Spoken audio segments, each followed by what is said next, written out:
Për 3 ditë me radhë i treguan shkallësitë e tyre. 29 vajzat e gjeneratave 2010, 2011 dhe 2012 nga diaspora zhvilluan seanca stërvitore në drejtimin e përzgjedhëses Sania Krasniqi dhe stafit të saj. Futbollistët që janë dalluar në këtë grumbullim do të vazhdojnë të jenë pjesë e planeve të kombëtarës së Kosovës në grup moshat U15 dhe U17. Të paktën kështu është shprehur edhe përzgjedhësja Krasniqi, e cila dha detaje për këtë kamp traditore. Ka qenë një grumbullim shumë i dobishëm, pas që kemi po shumë vojza me kualitet. Mosha e vojzave ka qenë të lindura 2010, 2011 dhe 2012. Kështu që si staf jena shumë të kënaqur me vojza dhe njerë për them.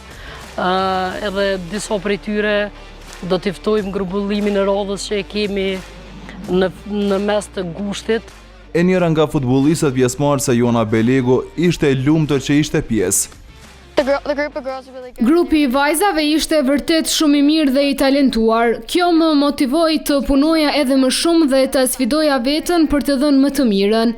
Ishte një përvojë e bukur, gjithashtu vendi i mrekullueshëm dhe njerëzit ishin jashtëzakonisht mikpritës. E fjalët nuk mundi të i xhele Ona Çela, e cila përshkruan momentin kur e mori ftesën. Më çudit se kom ditë që patëm më në zgjedhë mund, taj jam gëzu se kom ka kalzu mami të tërë.